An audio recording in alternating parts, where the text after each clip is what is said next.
The story I'm gonna read today is I Fall in Love with a Girl Who Wrote Goodbye Letters. Everyone at school knew Emma as a quiet girl who always sat by the window.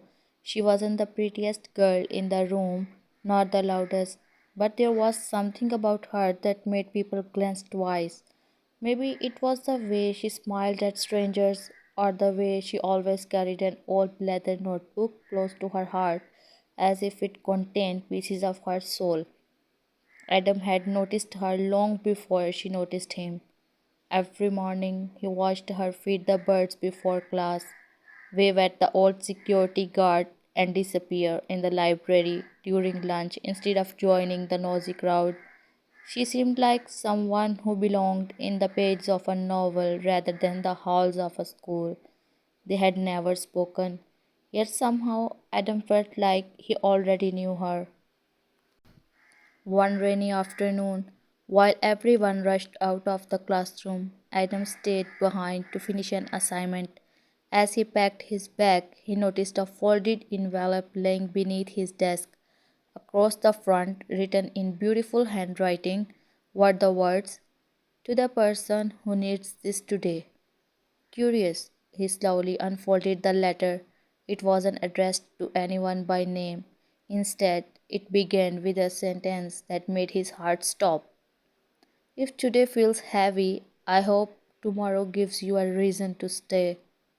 Adam kept reading. The letter spoke about loneliness, hope, healing, and believing that even broken hearts could bloom again. By the time he reached the final line, "Someone in this world is silently hoping you don't give up," he realized he was smiling through tears. He had never read words that felt as tough. They had been written especially for him. The next morning, Adam couldn't stop thinking about the letter. He asked around, but no one knew who had written it. During lunch, while wandering through the library, he caught sight of Emma carefully slipping another folded envelope between the pages of a random book before quietly walking away. Adam waited until she disappeared around the corner, then picked up the envelope. On the front were the same familiar words, "To the person who needs this today." In that moment, he finally understood. Emma had been hiding little letters all over the school, never expecting praise, never waiting for thanks. She simply wanted strangers to feel a little less alone. For the next few weeks, Adam secretly searched for her letters every day. Some were tucked inside library books, others beneath classroom desks, between lockers, or taped beneath the cafeteria tables. Each one carried a different message, but every letter somehow arrived on the exact day he needed it most. Without realizing it, Adam stopped looking forward to weekends. He looked forward to Mondays because Mondays meant another chance to find one of Emma's hidden letters. He still hadn't spoken to her, yet her words had already changed him in ways she could never imagine. What Adam didn't know was that Emma wasn't writing those letters because she had all the answers. She was writing them because she was quietly fighting a battle of her own. After discovering that Emma was the one leaving the letters around school, Adam made a promise to himself. He wouldn't tell anyone. Those letters were not meant to make her famous. They were little pieces of hope, quietly left behind for strangers. Instead, he began looking forward to finding them every day. One morning, he found a note tucked inside his history textbook that read, "You don't have to be perfect to be loved. The right people will choose you on your worst days too." Another day, he found one hidden beneath the cafeteria table that simply said, "One day you'll laugh about the things you are crying over today. Hold on a little longer." It amazed him how every letter felt like it had been written exactly for whatever he was going through. Without realizing it, Adam started smiling more, talking to people more, and even helping classmates the way Emma quietly helped everyone else. One afternoon, Adam gathered enough courage to speak to her. He found Emma sitting beneath the old oak tree behind the library, writing in the same worn leather notebook she always carried. Do you always write during lunch? He asked nervously. Emma looked up, slightly surprised, then smiled. Only when my thoughts become too loud. Adam sat beside her, unsure of what to say next. For a few moments, neither of them spoke. The silence wasn't awkward, it felt peaceful. Finally, Adam asked, "Do you ever run out of words?" Emma looked at the page in her notebook before softly replying, "The words never disappear. Sometimes the courage to write them does." From that day on, they slowly became friends. They walked to class together, studied in the library after school, and shared quiet conversations that somehow meant more than hours of talking. Adam noticed that Emma always listened more than she spoke. She remembered the little things people told her, celebrated their smallest victories, and somehow made everyone around her feel important. But there was one thing she never talked about: herself. Whenever Adam asked about her family or why she started writing the letters, she gently changed the topic with a smile. It wasn't a fake smile, it was the kind people wear when they are protecting a wound they are not ready to show. One evening, as Adam was leaving school, he noticed Emma standing alone beside the school's old memory board. She carefully pinned a fresh letter onto it before quietly walking away. Curious, Adam waited until she disappeared around the corner. The letter wasn't like the others. It read, "If I suddenly disappear one day, I hope the words I leave behind remind someone that life is still worth living. Some people are remembered by their faces. I'd rather be remembered by the hope I gave." Adam read those words over and over again until a strange feeling settled in his chest. For the first time since meeting Emma, he wasn't just curious about her anymore. He was worried because people don't write goodbye letters unless they are carrying a goodbye inside their own hearts. The next morning, Adam arrived at school earlier, hoped to see Emma before class. He found her sitting alone in the library, staring out the window with her notebook resting on the table. She looked lost, as if her mind was somewhere far away. Adam walked over with 2 cups of hot chocolate from the school cafe and quietly placed one in front of her. Emma smiled softly. "You remembered my favorite." Adam shrugged with a smile. "You remember everyone else's favorite thing. I figured someone should remember yours too."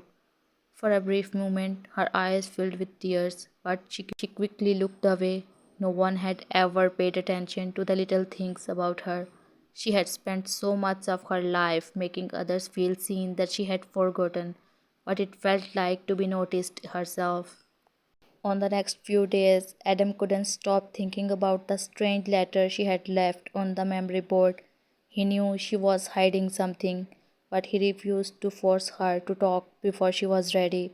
Instead, he stayed beside her in the quietest ways. He walked her to class, saved her a seat during lunch, and left small notes inside her books that simply said things like, "Don't forget to smile today," or "The world is brighter because you're in it."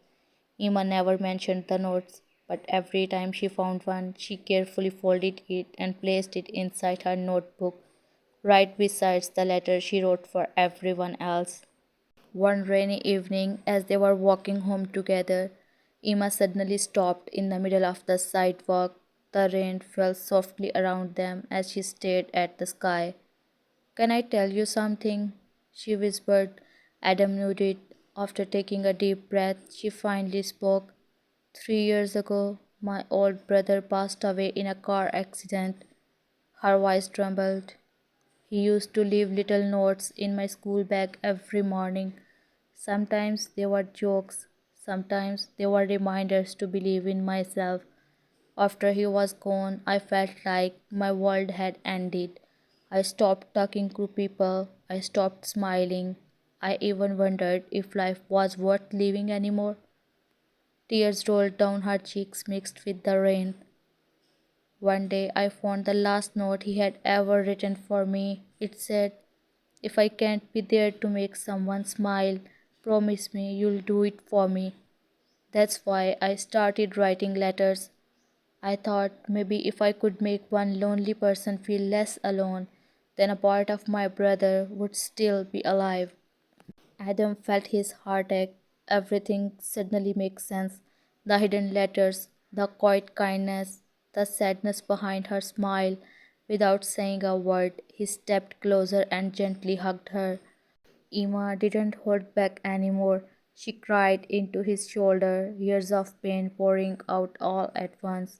When the tears finally stopped, Adam looked at her and said softly, "Your brother would be so proud of you. You have kept his kindness alive in hundreds of hearts, including mine." Emma smiled through her tears, but before she could reply, her phone rang. She looked at the screen and the color drained from her face. It was the hospital. With trembling hands, she answered the call. After only a few seconds, the phone slipped from her fingers. Adam caught it before it hit the ground. Emma could barely speak. "My mom," she whispered. She collapsed at work. Without thinking, Adam took her hand and they ran through the rain towards the hospital, neither of them knowing that this night was about to change both of their lives forever. The ride to the hospital felt endless. Emma sat beside Adam in complete silence, her hands trembling as she stared out the car window. Adam wanted to say something, anything, but he knew some moments couldn't be fixed with words. When they finally arrived, Emma rushed through the hospital doors and found the doctor waiting for her. Her heart pounded as he explained that her mother had collapsed from exhaustion after working long hours and skipping meals for months. The good news was that she would recover, but she needed plenty of rest. The moment Emma heard the words, "She's going to be okay," her knees gave way. Adam caught her before she fell. She buried her face in his shoulder and cried harder than she ever had before. They were not tears of heartbreak this time, they were tears of relief. Or the following weeks, Emma spent every afternoon at the hospital with her mother. One evening, as Adam arrived carrying her favorite hot chocolate and a small bouquet of white roses, he noticed something unusual. Emma's leather notebook was lying close on the chair beside her. "You're not writing today?" he asked gently. Emma smiled. "For the first time in a long time, I don't think I need to." Adam looked at her, confused. She picked up the notebook and slowly handed it to him. "Open the last page." His hand shook as he turned to the final page. Instead of another anonymous letter, there was a message written just for him.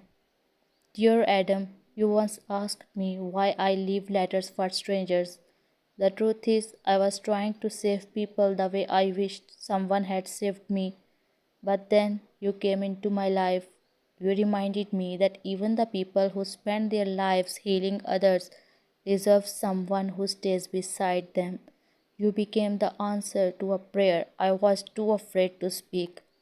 Thank you for finding me before I got lost in my own sadness."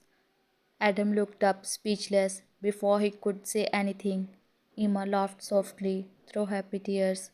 "Don't worry," she whispered. "This isn't a goodbye letter." Adam smiled, his own eyes filling with tears. "Good," he replied, "because I don't plan on saying goodbye either." They walked outside together just as the sun began to set.